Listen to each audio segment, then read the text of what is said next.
Bell क्या होती है और बेल कितने प्रकार की होती है, और दूसरा अगर मुझे बेल मिल गई तो क्या मेरे खिलाफ जो केस है वो खत्म हो गया। तो सबसे पहले सवाल, तो बेल क्या होता है।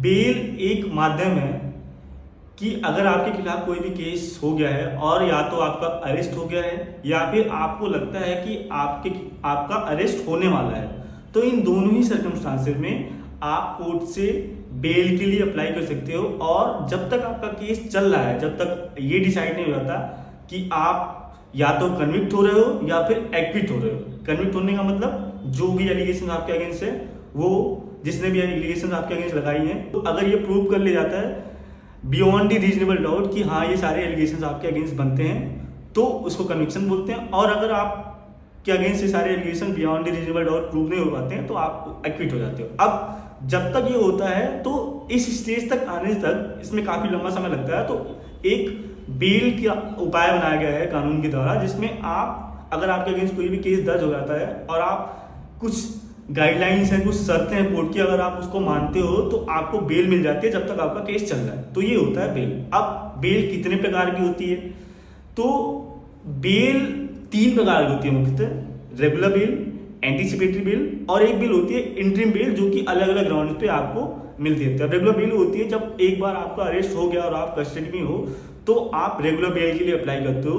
अब रेगुलर बेल में 2 प्रकार के होते हैं, बेल इन बेलेबल ऑफेंसेस जहां पे बेल आपका राइट होता है, bail in non bailable offences जहां पे बेल कोर्ट का डिस्क्रेशन होता है। अगला आता है कि एंटीसिपेटरी बेल क्या होती है। तो एंटीसिपेटरी बेल वो बेल है जिसमें अभी आपके खिलाफ या तो एफआईआर दर्ज हो गई है या फिर कंप्लेंट दी गई है और आपको लगता है कि एफआईआर आपके अगेंस्ट दर्ज होने वाली है और पुलिस आपको या फिर कोई भी इन्वेस्टिगेशन एजेंसी आपको अरेस्ट करने वाली है, तो आप कोर्ट में एक एंटीसिपेटरी बेल की एप्लीकेशन फाइल करते हो इन एप्रीहेंशन ऑफ द अरेस्ट। मतलब अगर आपको ऐसा लग रहा है कि आपका अरेस्ट होने वाला, तो आप एक एंटीसिपेटरी बेल की एप्लीकेशन फाइल करते हो। अब तीसरी और आखिरी बेल होती है इंटरिम बेल एप्लीकेशन। तो इंटरिम बेल एप्लीकेशन भी वो बेल एप्लीकेशन है जब आप कस्टडी में हो या फिर आप कस्टडी में नहीं भी हो तब भी।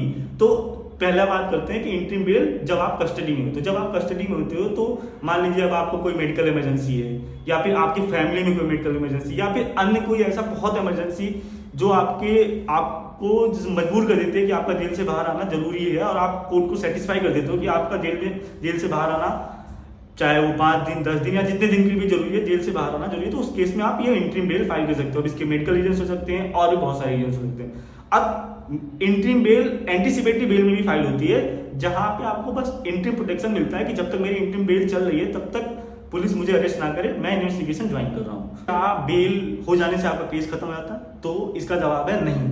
बेल एक इंटरिम रिलीफ है जिसका पर्पज होता है किसी की पर्सनल लाइफ और लिबर्टी से खिलवाड़ नहीं किया जाए।